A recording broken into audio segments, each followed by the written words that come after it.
Get a real job, you wanker, and stop bitching about how tough your fucking life is for fuck's sakes. Grow a pair, will you? A real job? And what do you consider that to be? One that pays your bills, so you don't have to hang out in social networking sites boring the rest of us with you stories about how tough it is to make a living. And what do you do for a living? I suppose to think you are some kind of real man, in your cubicle, living your pathetic existence. Do the world a favor, and go suck on a 12 gauge.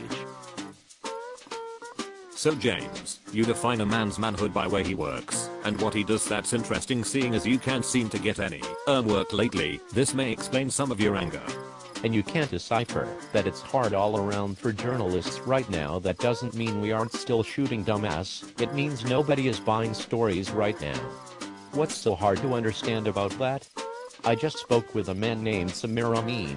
His father Mohammed Amin was one of the most celebrated African journalists in the world. His coverage of the Ethiopian famines inspired Live Aid and We Are the World, and he runs a news outlet in Nairobi. If he isn't selling stories, then who is? Journalists have never really made money, but at least they sell stories to inform the world.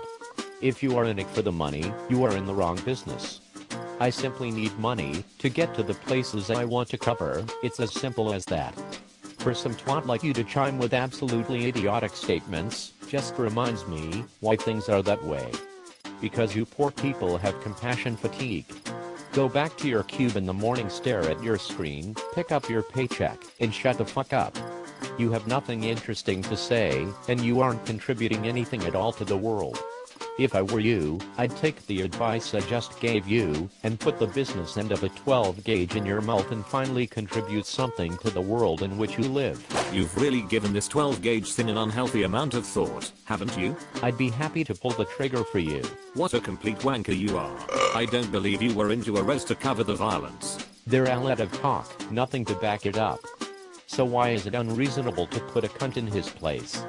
I love how someone who is an employment agent seems to know so much, and has such a strong opinion. For fuck's sake, he finds retards a job for a living. That next to high school career counselor. Actually, I think it may be worse.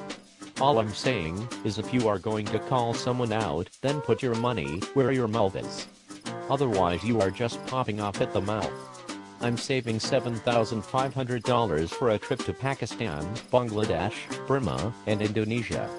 So if you want to find the reason people don't go to war zones, start there. Unless you are willing to foot the bill, shut the fuck up. Chances are Ruin would have pissed in pants in half the situations I have been in. This is a man who can't even go to the wild to take pics on animals. He goes to a zoo. Yet he has the nerve to call me out? Give me a fucking break. See you take conflict zone photography as bullets flying. That's what you want to see. That's not what I do. First of all, I shoot the people living their everyday lives in these places. I'm not interested in the bloody violence, and no matter what I put up, you'll tear it down. When the fact of the matter is you wouldn't even think of going to these places. Armchair critics, if you want to see the work I did in Juarez, just look at Pine Ridge. Chances are you don't even know what Pine Ridge is, and why it's considered a conflict zone. I spent 3 months there this year, living in third world conditions without electricity or running water, teaching kids photography. What the fuck have you done this year? I don't think this lying piece of shit James Cunt should be allowed anywhere near children. Still waiting for your conflict photos, dickhead. If I was going to pay an extraordinary amount of money to send someone to a conflict zone, I would require some sort of resume. Surely if you hire a plumber, he must know his shit, right? All I see of your work is overly dramatic photo documentary about, well, I don't know. It was so boring I fell asleep, but it was no conflict photography. It's fantastic that you are so smug in your assertions that you can call me a liar. Or are you just trying to rile me up so I will post something you can tear apart? Do you really think I'm that stupid? Obviously someone never finished grade school. That explains why you help others find jobs for a living. Well, I think you've created something in your mind that you think I claim to be, but that's all you, my friend, got in the beginning of this argument.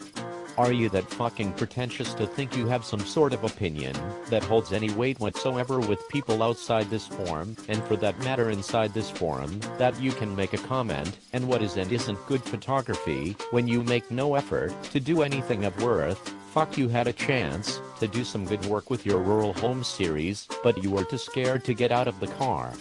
You are honestly the most pathetic person I have ever met, and I have met a lot.